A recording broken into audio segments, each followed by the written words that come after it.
Sahabat investor, kita seharusnya tidak hanya investasi keuangan, tetapi juga dalam kesehatan. Salam sehat.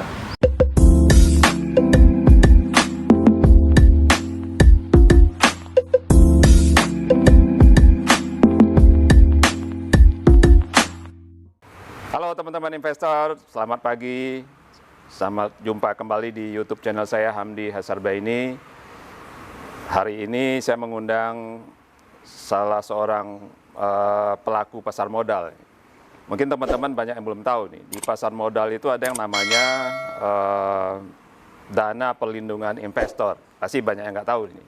Jadi ada satu perusahaan yang bernama PT Penyelenggara Program Perlindungan Investor Efek Indonesia atau P3EI atau bahasa Inggrisnya SIPF, Securities Investor Protection Fund. Pasti banyak yang nggak tahu nih, saya yakin. Karena ini jarang dibahas, makanya saya undang Narotama. Ya, siap. Narotama ini adalah Direktur Utama dari PT P3IEI. Ya. Siap, Pak Hamdi. Penyelenggara Program Pelindungan Investor Efek Indonesia. Siap. Thanks banget nih. Sama-sama Pak Hamdi. Harus, siap. udah datang. Kita siap. udah lama nggak ketemu ya. Udah lama banget, Pak. Lumayan banget ya. Betul, Pak.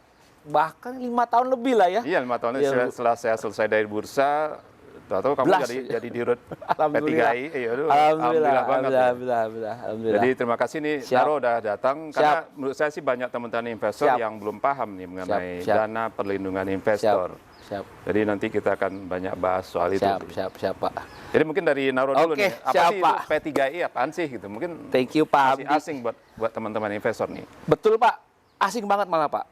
Bahkan saya awal join, bapak saya nih yang jadi investor masih, investor jadul lah. Masih megang bentuknya wildcard atau biliat saham tuh ya. Masih ada, nah ini nama BBRI. Nah, itu nggak tahu. Padahal dia jadi investor udah jadul gitu kan. Ada yang namanya Indonesia SIPF atau Pelindungan Investor Efek di Pasar Modal Indonesia. Ada lagi tadi Pak Hamdi menyebutkan PT P3IEI, disangkanya lembaga khusus. Oh gitu. Itu mah LP3I. LP3I, Ya, itu lembaga khusus. Itu bukan luar biasa. Alhamdulillah saya dikasih kesempatan ke channelnya Pak Hamdi buat kenalan buat teman-teman investor nih. Saya yakin yang penonton hampir tidak mengenal kita. Kenapa? Saya juga kejadian sendiri nih.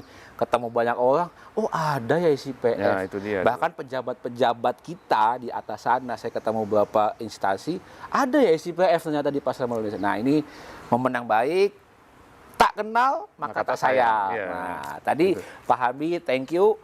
Nama bekennya Indonesia SIPF. Tapi harus ada Indonesianya, Pak. Oh gitu. Karena juga ada China, Pak. Oh, China gitu. SIPF, ya lembaga pelindungan investor di China. China ya. Makanya kita harus tagline-nya not only SIPF tapi Indonesia SIPF. SIPF. Ya. Ya, kita tuh siapa sih gitu kan? Kita itu adalah anak usahanya SRO. Ada SRO itu teman-teman harus tahu ya, ada BEI, KSI dan KPI. Kita adalah anak usaha dari 3 institusi tersebut. Kayak kalau mungkin teman-teman tahu Teachme, tahu PEI, PHI, nah itu sama anak usahanya SRO. Tapi kita unik, Pak. Tidak semua anak usaha itu punya underlying POJK atau ketentuan yang diatur oleh OJK. Nah, kita diatur nih oleh OJK. Fungsinya apa? Tadi mengelola, tadi Pak Hamdi sudah sebutkan, mengelola dan mengadministrasikan dana perlindungan pemodal. Nah, fungsinya apa sih dana perlindungan pemodal ini? Nah, teman-teman mungkin ada yang nggak tahu nih. Banyak yang nggak tahu. Pasti banyak yang nggak tahu. Teman-teman pasti lebih tahu LPS. Ya. LPS ada di industri perbankan. Ada yang namanya lembaga penyimpanan simpanan atau yang dia juga mengelola dana. Begitu juga kita, Pak SIPF. Kita mengelola dana perlindungan pemodal yang dipakai amit-amit kalau teman-teman semua kehilangan efeknya tanpa instruksi penjualan dari masing-masing teman-teman nih. Contoh misalkan teman-teman punya saham, saya sebutkan nggak apa-apa ya, Nggak apa-apa. BBRI sebutkan 100 lot gitu kan. Teman-teman lagi tidur, lagi kerja, tiba-tiba ngecek tinggal 50 lot tanpa ada instruksi penjualan. Nah ini resiko yang masuk ke kita nih. Loh kok tiba-tiba dari 1.000 1 slot atau 1000 lot menjadi setengahnya. Nah ini kenapa? Dicek benar tinggal setengah. Nah ini adalah kehilangan tanpa pengetahuan atau instruksi penjualan dari teman-teman semua. Ini adalah masuk menjadi bagian dari kita. Nah itulah teman-teman kenapa perlu tahu ada fungsi atau ada entitas yang melakukan fungsi dana pelindungan pemodal. Penjaminan, untuk ya. penjaminan Ya. untuk memastikan teman-teman itu efeknya atau asetnya di pasar modal itu ada loh lembaga yang menjamin, sehingga teman-teman bisa bertransaksi di pasar modal tuh dengan aman dan nyaman. Kira-kira seperti itu Pak Hamdi. Kalau awalnya ya, mungkin kita bisa elaborate nanti besarannya atau apa. Silakan Pak Hamdi. Oh ya. Kalau saya, karena dulu saya di bursa ya, saya ini merewind lagi. Dulu kan lahirnya SIPF itu kan ada kasus, Betul. mungkin kita sebut ya Sarijaya Securities. Betul, Di Sarijaya. mana dana nasabah pada waktu itu masih dikelola oleh perusahaan efek. Betul. Belum ada RDN zaman itu. Betul. Jadi belum terpisah antara rekening anggota bursa dengan rekening efek, RDN ya, Iya. rekening dana nasabah. Dulu kan dana nasabah di-store ke rekening atas nama perusahaan efek. Betul. Dan itu artinya kondalinya di pengelola perusahaan efek itu. betul, Jadi betul. kalau mereka lupa ini ya, kilaf ya, diambil. Itu yang terjadi dengan kasus Sarijaya Securities ya. Betul. Kemudian lahirlah yang namanya SIPF ini. Nah kalau sekarang kan dana nasabah sudah terpisah nih. Naruh. Jadi dana perusahaan efek sendiri, masing-masing nasabah sudah buka rekening sendiri. Apakah keberadaan SIPF masih relevan ya? Kalau ini pertanyaan sangat-sangat ini nih Pak. Saya juga suka ditanya sama teman-teman yang sudah tanda kutip investor senior. Iya. Butuh nggak sih SIPF? Pertanyaannya dari segi kacamata hukum butuh. Butuh ya. Kenapa? Meskipun sudah tadi Pak Hamdi sampaikan pemisahan segala macam, ada rekening dana nasabah, ada rekening efek segala macam diubah, memang risikonya diminim Pak.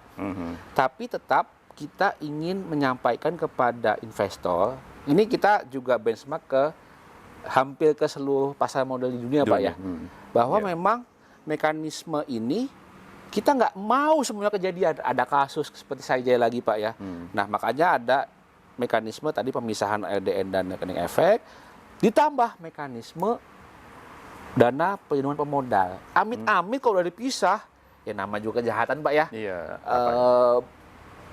Kadang lebih pintar penjahat daripada regulator Pak. Ya, benar, Kadang lebih pintar penjahat daripada kita semua gitu kan. Nah, untuk menutup semua risiko itu, kita memastikan kepada teman-teman investor semua itu adalah kamu ada loh underlying hukumnya, kepastian hukumnya, ada suatu mekanisme perlindungan yang namanya dana perlindungan pemodal. Mungkin saya cerita sedikit. Dulu teman-teman masing-masing investor itu hanya dijamin 25 juta.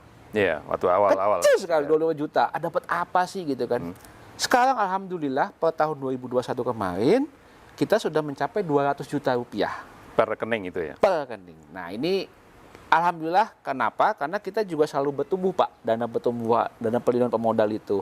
Nah doanya insya Allah kita terus bertumbuh, nanti seiring dengan waktu coverage maksimum perlindungan itu akan terus bertumbuh juga.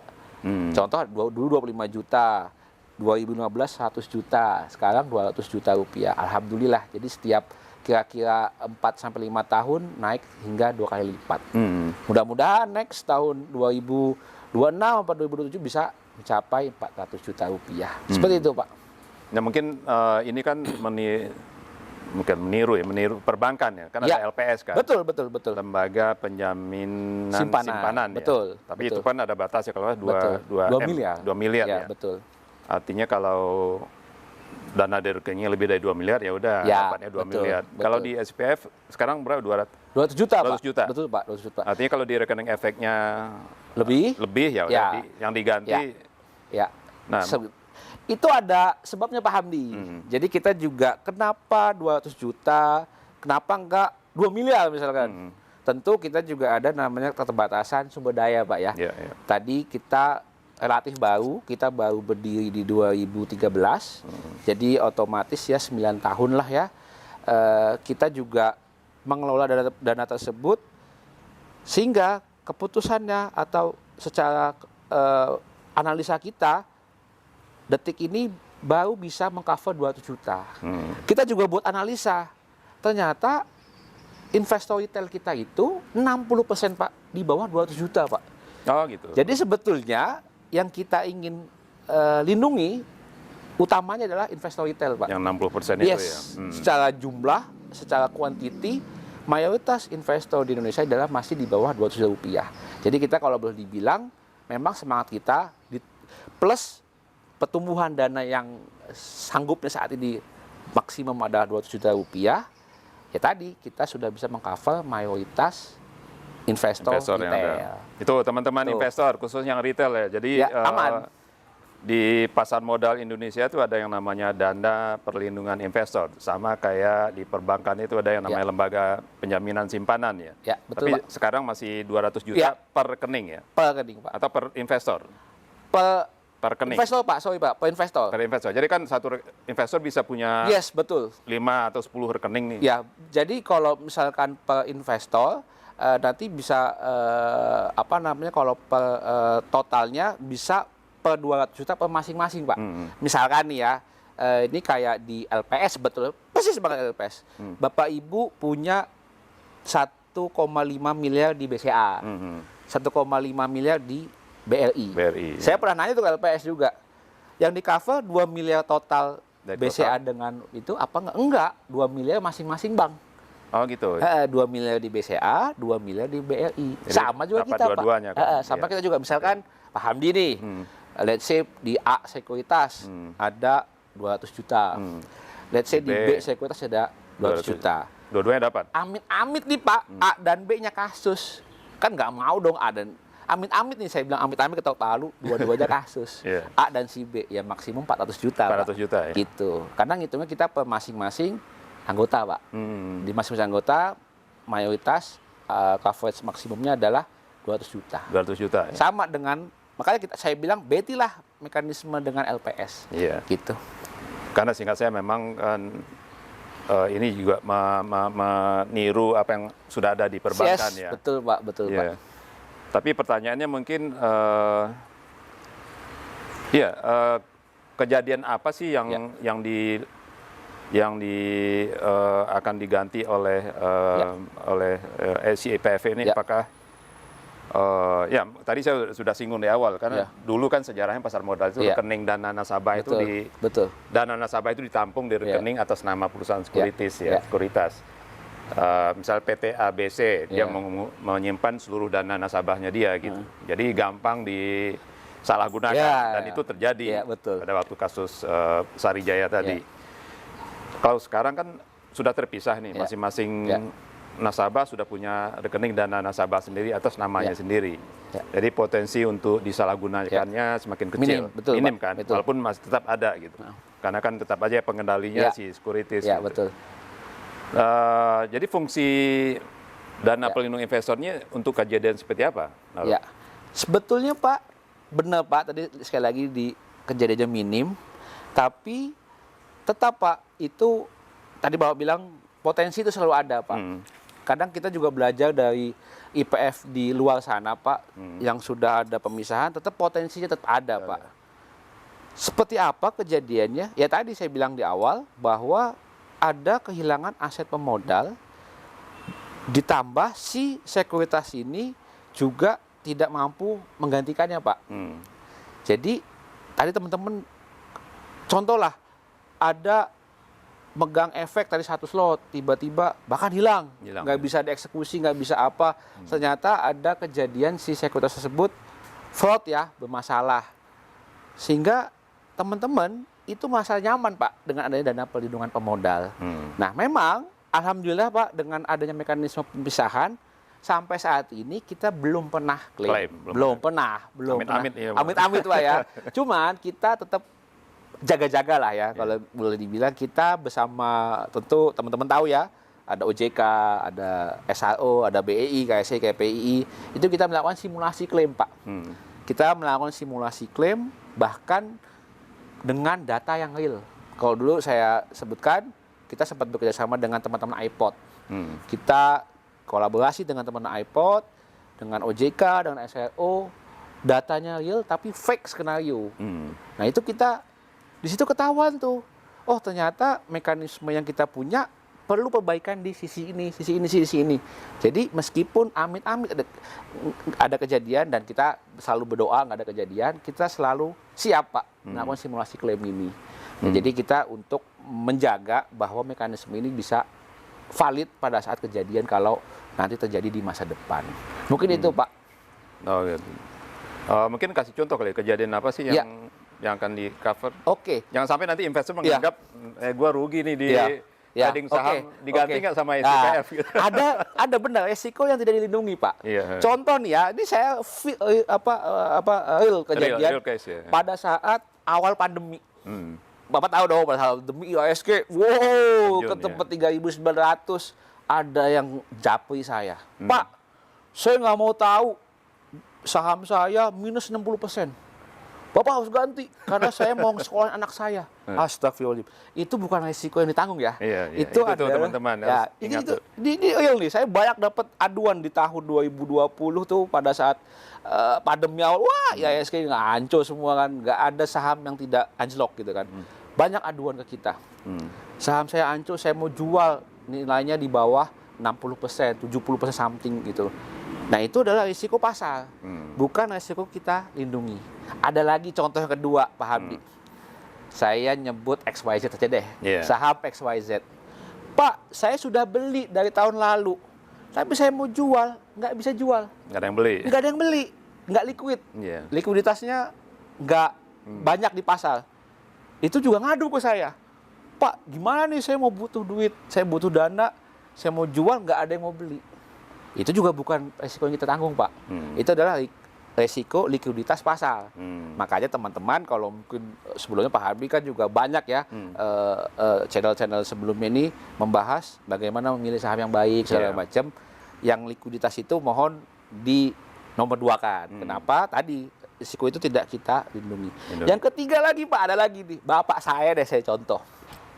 Bapak saya megang BBRI masih bentuknya sertifikat. Itu juga tidak dilindungi Pak. Itu tidak masuk dalam mekanisme perlindungan dana perlindungan pemodal. Kenapa? Karena tidak tercatat Pak di kita. Nah, makanya teman-teman atau bapak-bapak, ibu-ibu yang senior-senior nih yang masih punya bentuknya saham bentuk warkat bisa ngurus ke BAE Pak. Biro Administrasi Efek. Nanti diubah menjadi scriptless saham kayak sekarang nih yang cuman kecatat-catat di sekuritas masing-masing, nanti masuk ke perlindungan dana perlindungan pemodal. Itu Pak. Jadi saya juga sempat ngomong ke bapak saya, lumayan dia megang BBRI dari zaman dulu. Udah nabung dari bapak saya udah pensiun udah 70 tahun. Pak, ubah ke scriptless atau bentuk saham sekarang buat dapat dana perlindungan pemodal. Seperti itu Pak. Jadi ya teman-teman juga harus pintar-pintar ya. Oh kata Pak Hamdi ada SPF. Saya rugi 20% nih. Contoh kemarin lagi minus Hido. Nah, Hido kan lagi minus tuh ya kan. Dari hampir 1.000 menjadi 600-an sekarang kan lumayan tuh minusnya 30-40%. Lapor ke SPF. Enggak, itu bukan risiko yang kita tanggung. Seperti itu Pak. Itu risiko pasar ya. Yes, jadi, betul Pak. Itu teman-teman. Jadi keberadaan SIPF ini ya mungkin saya mengingat dulu sejarah kehadirannya adalah untuk ya sebetulnya latar belakangnya ada kejadian dulu. Mungkin teman-teman ingat kasus Sarijaya di mana dana nasabah yang pada waktu itu masih disimpan di rekening atas nama perusahaan sekuritas ya. Nah itu disalahgunakan oleh manajemen sehingga merugikan nasabah. Dan karena kasus itu juga lah hadir yang namanya teman-teman sekarang kenal dengan rekening dana nasabah. Betul. Jadi rekening dana nasabah itu sudah atas nama masing-masing nasabah. Jadi bukan lagi atas nama perusahaan sekuritas yang di-pool di perusahaan sekuritas, tapi sudah atas nama masing-masing nasabah yang tercatat di perusahaan sekuritas tersebut. Tapi menurut Naro tadi, itu tetap membuka peluang penyalahgunaan oleh perusahaan sekuritas, pihak-pihak. Karena walaupun untuk mengambil dana dari rekening itu harus ada instruksi dari nasabahnya, tapi bukan berarti Potensi itu hilang, Pak. potensi itu hilang, tetap bisa dilakukan. Jadi keberadaan SIPF itu tetap Perlu, Pak. perlu ya. Perlu, Pak. Secara hukum. Jadi intinya kita tuh sebagai industri, Pak ya, industri pasar modal itu ingin menyampaikan kepada investor, hei kamu kalau berinvestasi di pasar modal ada loh kepastian hukumnya. Amit-amit ada kasus hilang, ada loh mekanisme pelindungannya sebagai, kalau saya boleh bilang gini Pak, gampang ya. Bapak mobilnya bagus, tapi nggak mungkin Bapak ingin mencoba yang namanya airbag kan Pak. Iya, Ya, semua kita sama-sama lah. Tesnya airbagnya nyala Nggak, nggak ya, gitu. nggak akan yang punya. Tapi kalau airbag Bapak, mobil Bapak bermasalah, kita pasti nggak enak dong. Iya, nggak aman ya. Nggak aman nih. Merasa nggak aman. Cepet-cepet kita ke bengkel nih. Ke bengkel benerin airbag saya. Biar apa? Kalau kejadian amit-amit kejadian di jalan tol, amit-amit kecelakaan, ada pelindungan terakhir. Ya. Nah, Kita tahu lah mobil sekarang udah ada sensor, udah ada ini pelindungan di mana-mana. Begitu juga SIPF Pak. Kalau saya boleh gampang kayak airbag tuh, kayak airbag mobil. Kita nggak ada semua mau nyoba airbag, tapi kalau airbagnya ada apa-apa harus berfungsi. Harus berfungsi. Begitu juga dana pelindungan pemodal, tidak mau ada kejadian apa-apa, tapi berfungsi itu pelindungan pada saat kejadian terburuk terjadi di pasar modal Indonesia. Seperti itu Pak. Ya, mungkin pertanyaannya Naro. Kejadian apa yang akan ditanggung oleh SIPF dan kejadian seperti apa yang tidak ditanggung? Contoh kayak tadi ya cerita. Kalau portofolionya minus 30%, nggak bisa minta ganti ke SIPF, itu risiko pasar gitu. Mungkin itu yang harus dipahami oleh teman-teman. Mungkin bisa dijelasin mana yang ditanggung, mana yang enggak gitu. Yang gampang, paling gampang. Jadi gini, saya jelasin. Mekanisme ini bukan mekanisme SIPF doang Pak, tapi mekanisme industri. Industri ya. Melibatkan siapa aja? Tentunya OJK utama. Satu-satunya underlying kita mengeluarkan klaim atau atas dana pelindungan itu adalah surat ketetapan OJK Pak. Surat ketetapan OJK itu bisa keluar berdasarkan analisa, audit, juga pemeriksaan yang dilakukan oleh bersama-sama OJK, kita, SRO, bahkan melibatkan konsultan, bahkan melibatkan juga yang namanya pelaku pasar, Pak. Kenapa? Karena kalau ada kejadian, yakin deh, penjahat sama yang dijahatin hanya sebeda setipis kertas, Pak. Nah, jadi teman-teman itu, apa yang kejadian, apa yang tidak, tentu awalnya OJK menentukan, Pak. Kasarannya, kalau saya boleh bilang, sudah kehilangan aset pemodal, si sekuritas ini memang benar nakal Pak. Memang ini karena sumbernya si sekuritas ini, bukan dari siapapun, bukan dari pasar. Ya ini underlying-nya adalah surat ketetapan dari OJK bahwa benar terjadi kasus yang menyebabkan aset pemodal itu hilang. Itu sih sebetulnya intinya. Oke Pak Hamdi, jadi sedikit jelasin teman-teman nih. Mekanisme pelindungan pemodal ini bukan miliknya SIPF Pak, tapi miliknya industri. Industri pasar modal secara keseluruhan. Yang terlibat banyak, ada OJK, ada SRO, BI, KSI, KPI. Bahkan kita bisa melibatkan konsultan hukum atau akuntan publik, pelaku pasar untuk menentukan apakah memang benar kejadian aset kehilangan pemodal ini memang kejadian yang tidak ada sebabnya oleh si investor tersebut. Karena saya yakin, kita yakin pada saat terjadi kasus, penjahat sama yang dijahatin itu tipis bedanya. Tipis. Ada yang penjahat ngaku-ngaku dijahatin, ada yang dijahatin ngakunya 10-nya hilang, ngakunya 20 hilang. Nah ini kan luas sekali kan. Nah makanya kenapa pada saat kejadian tidak hanya SIPF, karena SIPF juga mungkin tidak mampu mengecek itu semua. Jadi ada OJK, ada SRO, ada konsultan hukum, ada konsultan publik, ada pelaku pasar. Nah semua melakukan validasi. Apakah memang terjadi kehilangan aset pemodal tanpa instruksi dari si investor dan si sekuritas itu bertanggung jawab. Jangan-jangan pelakunya bukan dia. Nah ini intinya kalau pelakunya adalah si sekuritas tersebut yang melakukan fraud, kejahatan seperti Sarijaya, itu masuk menjadi dana perlindungan pemodal. Nah kalau cerita keluar lagi nih, mungkin sedikit update Pak ya. Ada yang namanya disclosure fund. Ini juga teman-teman harus tahu nih, ini baru sekali fresh from the oven kan. Tadi kalau DPP, kalau Pak Hamdi bilang minim ya kejadiannya, betul memang. Tapi OJK bersama kita, bersama industri, nggak mau kalah juga nih. Karena mungkin teman-teman ketahui ya kemarin ada kejadian apa? Asuransi Pak, melibatkan produk pasar modal. Ini sebenarnya jadi perhatian juga dari teman-teman Bapak Ibu di OJK. Kejadian banyak melibatkan produk pasar modal. Nah, OJK salah satunya adalah mengeluarkan yang namanya DKKI, Dana Kompensasi Kerugian Investor, atau bahasa kerennya Disgorgement Fund. Disgorgement, ya. Ini apa lagi? Nah, mungkin ini ilmu baru juga nih. Saya juga baru, mungkin Pak Hamdi jauh lebih tahu. Karena ini mungkin kalau di luar negeri sana sudah lama. Saya bahkan belajar di tahun 70 udah ada di Amerika sudah ada. Disgorgement. Iya. Ini sebenarnya buat teman-teman investor ini lebih aman lagi nih. Kalau teman-teman mau kepoin, ada POJK 65. Kepoin silahkan tuh. Googling. POJK 65. Apa sih itu? Nah, itu kalau saya boleh bahasa gampangnya, dana kompensasi kerugian investor. Jadi sekarang teman-teman investor di pasar modal Indonesia itu ada mekanisme tambahan selain dana perlindungan pemodal, ada suatu bentuk perintah dari regulator kita kepada si pelaku penjahat nih. Pelaku kejahatan di pasar modal untuk merampas hasil kejahatannya untuk diapakan? Untuk dirampas lalu dikembalikan lagi kepada investor yang dirugikan.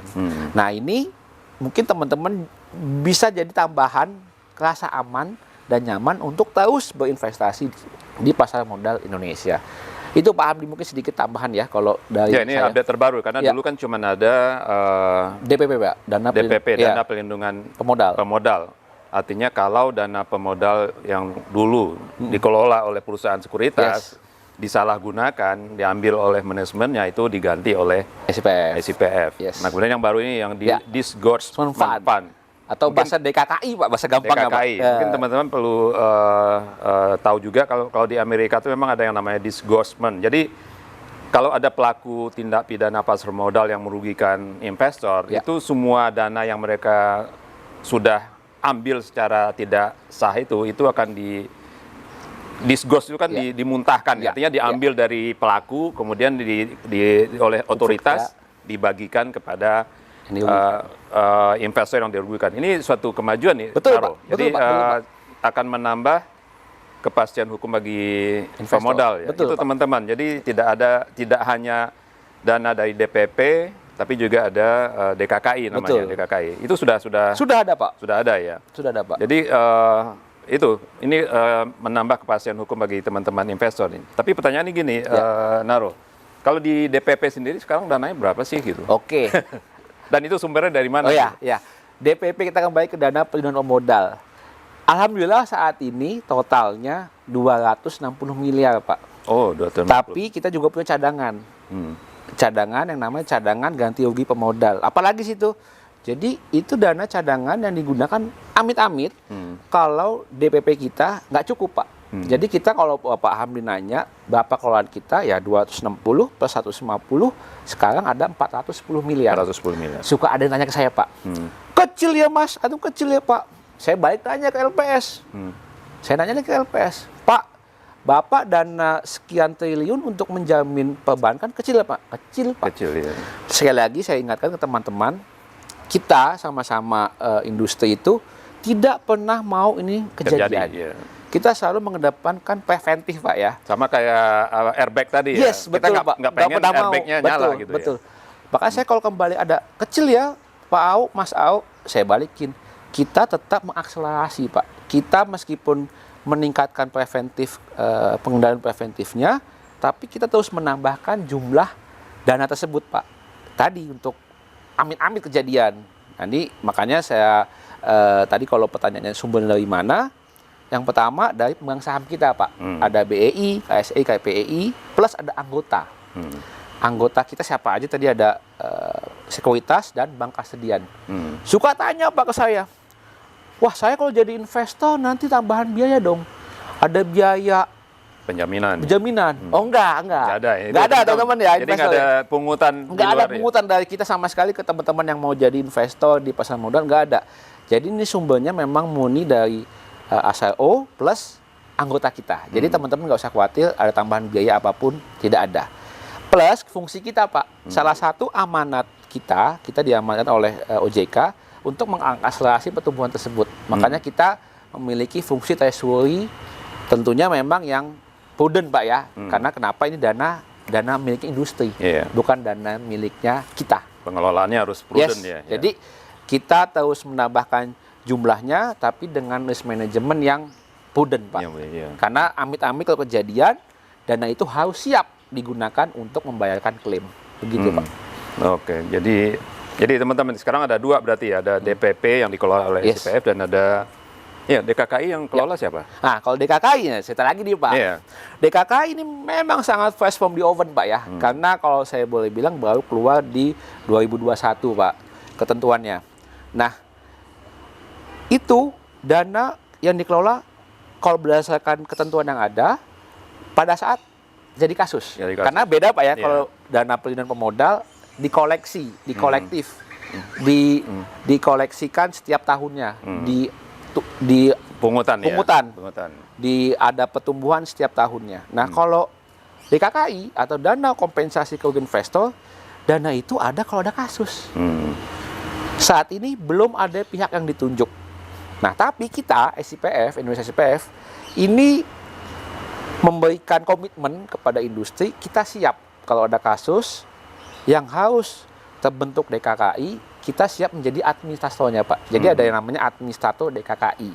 Siapa sih itu? Pihak yang melakukan, mengumpulkan, mengadministrasikan, dan membagikan kepada investor. Nah, kita sebagai satu-satunya entitas yang mengelola dana pelindungan pemodal, kita itu mempersiapkan diri salah satunya aspek hukum, aspek infrastruktur, dan aspek prosedural Pak. 3 aspek ini kita siapkan untuk di masa depan kalau terjadi kasus yang mengharuskan DKKI itu aktif, kita siap menjadi administratornya. Jadi kalau pertanyaan Pak Hamdi, sampai saat ini siapa yang mengadministrasikan, siapa yang mengkoordinasikan, belum ada. Belum ada. Sifatnya ad hoc. Ad hoc Pak, betul Pak. Jadi kalau ada kejadian baru ditunjuk. Tapi lagi-lagi mudah-mudahan nggak terjadian. Ya, amin.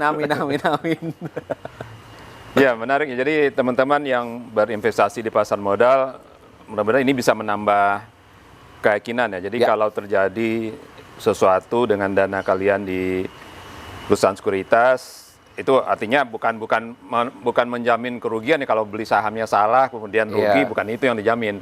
Tapi dijamin adalah kalau dana kalian di perusahaan sekuritas itu disalahgunakan. Betul Pak. Disalahgunakan, dana dan saham berarti. Betul.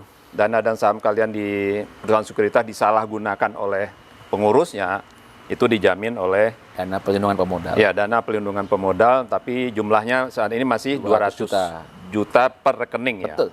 Per rekening. Jadi kalau kalian punya rekening di beberapa perusahaan sekuritas atau di satu sekuritas punya lebih dari satu rekening, berarti per rekeningnya 200 juta. Nah itu. Kemudian ada lagi yang namanya dana DKKI tadi, dana kompensasi kerugian investor. Jadi kalau suatu saat timbul kasus penyalahgunaan atau pelanggaran atau tindak pidana pasar modal yang mengakibatkan kerugian investor lain, nah pelakunya itu wajib disgos, itu memuntahkan ya. Jadi regulator akan menarik kembali dana yang sudah diambil secara tidak sah dari investor, kemudian dibayarkan kembali ke investor yang dirugikan. Jadi saya kira sudah makin aman, makin Insya Allah, akan meningkatkan keyakinan investor di pasar modal Indonesia. Tapi mungkin lagi-lagi ya tadi di awal kan saya singgung masih banyak yang belum tahu nih. Betul. Ya. Mungkin dari Naros ini apa yang bisa disampaikan ke investor? Mungkin tips sedikit Pak ya, teman-teman investor ya, apalagi yang calon investor nih, atau yang sudah jadi investor. Gampangnya gini, pada saat teman-teman pertama kali ingin bertransaksi di pasar modal Indonesia, gampang kok. Kalau mau lebih detail tuh buka ke website kita Pak, www.indonesiaispf.co.id. Cek keanggotaan kita. Teman-teman bisa ngecek semua tuh, ada sekuritas, ada bank kastedian. Itu anggota kita bukan. Karena saya dapat laporan Pak, teman-teman banyak lah, apalagi pandemi kemarin ya, Telegram, terutama Telegram tuh, Twitter, IG, banyak ya investasi bodong lah, membuka rekening, kumpul dana, setiap segala macam. Ternyata itu bukan anggota kita. Nah, kalau teman-teman sudah bertransaksi yang merupakan anggota kita, otomatis apa? Satu, legalitas hukumnya aman. Anggota OJK segala macam diawasi oleh JK. Yang kedua, anggota kita, anggota dana pelindungan pemodal. Otomatis teman-teman apa? Pada saat bertransaksi mendapatkan mekanisme perlindungan dana pelindungan pemodal. Jadi sedikit tips, kalau ingin bertransaksi pastikan teman-teman itu bertransaksi atau berlawan transaksi di anggota DPP. Bisa dicek di website kita www.indonesiacpf.co.id bagian keanggotaan. Jadi simpel sih Pak. Jadi aspek hukumnya semua aman lah. Jangan sampai tergoda Telegram. Telegram ada loh namanya XYZ Sekuritas. Bahkan saya pernah menemukan mengeluarkan SID Pak. Bahaya sekali itu Telegram. SID adalah sekian. Selamat Anda sudah aktif menjadi investor pasar modal. Wah, bahaya banget itu. Saya nemu tuh Pak, iseng-iseng buka Telegram, ya biasalah, kumpul dana itu. Makanya hati-hati sekali lagi, pastikan legalitasnya di sisi lawan transaksi teman-teman semua. Jadi itu tips buat teman-teman yang ingin bertransaksi di pasar modal. Pertama cek dulu ke ini ya, ke websitenya. Ya, Indonesia SPF. Anggota kita bukan tuh. Ya. Tapi praktis kan semua anggota Bursa Efek Indonesia anggotanya SPF dong harusnya. Betul Pak. Tapi ya ada bank kastedi Pak. Ada bank kastedi ya. Betul. Jadi teman-teman harus cek tuh ke websitenya SIPF. Karena itu tadi lagi memang karena mungkin sosialisasi masih masih kurang. Jadi saya yakin banyak teman-teman yang belum tahu nih mengenai keberadaan SIPF. Tadi mungkin saya samarikan ada dua yang dilindungi. Satu dengan DPP tadi, jadi kalau dana atau saham kalian di perusahaan sekuritas disalahgunakan, itu akan dilindungi atau diganti oleh SIPF sebanyak maksimum 200 juta per rekening. Betul. Dan kalau suatu saat ada kejadian pidana pasar modal yang kemudian dananya berhasil diambil kembali oleh regulator dan itu akan dibagikan ke investor yang dirugikan. Itu namanya DKKI. Dana kompensasi kerugian investor. Dana kompensasi kerugian investor. Jadi ada dua tuh teman-teman, ada DPP, kemudian ada DKKI. Jadi saya rasa itu akan menambah keyakinan teman-teman investor untuk bertransaksi di pasar modal Indonesia. Ya, betul Pak. Ada tips lagi, Naro? Pesan-pesan deh buat teman. Pesan-pesan. Biar lebih kenal. Ya. Yang terakhir mungkin saya nggak jauh-jauh ya, pakai uang dingin pertama ya. Kalau bertransaksi uang dingin, jangan uang anak sekolah. Karena kebijakan tadi saya cerita tadi ya, tahun 2020 pada saat saham turun, ada yang lapor saya, dia mau nyekolahin anaknya, saham lagi turun, dia nggak bisa jual karena kalau jual rugi. Makanya pakai uang dingin. Jangan uang susu, uang dapur. Yang kedua, cek legalitasnya tadi ya. Kalau saya gampang cek ke www.indonesiacpf.co.id, itu sudah pasti dari OJK juga izinnya aman, anggota bursa juga aman, dan plus dapat mekanisme dana pelindungan pemodal dari Indonesia SPF.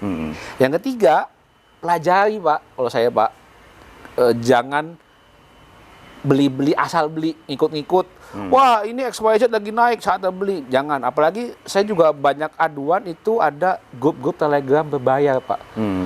Ayo haka kiri, haka. Itu bahaya juga karena sebenarnya sebelum direkomendasikan sebenarnya yang ngelola sudah transaksi duluan. Gitu.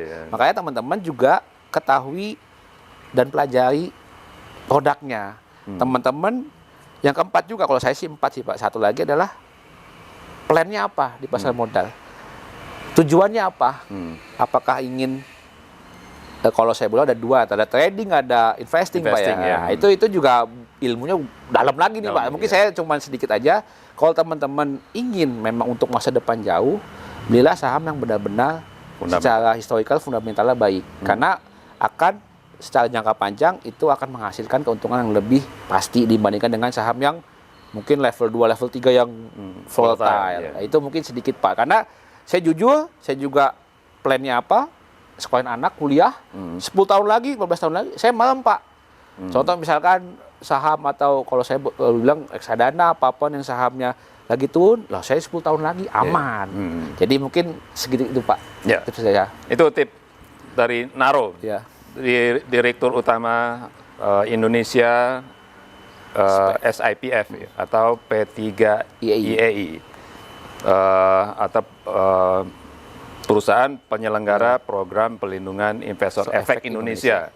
Namanya panjang sekali, tapi teman-teman ingat aja SIPF, Securities Investor Protection Fund. Ya. Kurang lebih sama kayak LPS di perbankan, tapi ini khusus pasar modal. Ya. Jadi saya rasa ini akan menambah keyakinan teman-teman yang berinvestasi di pasar modal bahwa ada dana perlindungan investor, kemudian ada DKKI. Kalau suatu saat ada tindak pidana pasar modal yang merugikan teman-teman, dan kalau dana berhasil ditarik oleh regulator, itu akan dikembalikan ke investor yang dirugikan. Ya. Jadi apalagi, mari berinvestasi di pasar modal Indonesia. Siap. Thank you, Naro. Siap, Pak. Wah, Thank you. bagus Sehat-sehat, banget Pak. ini. Amin. Ya, Terima sama. kasih. Ya, demikian teman-teman. Sampai jumpa kembali di episode yang akan datang.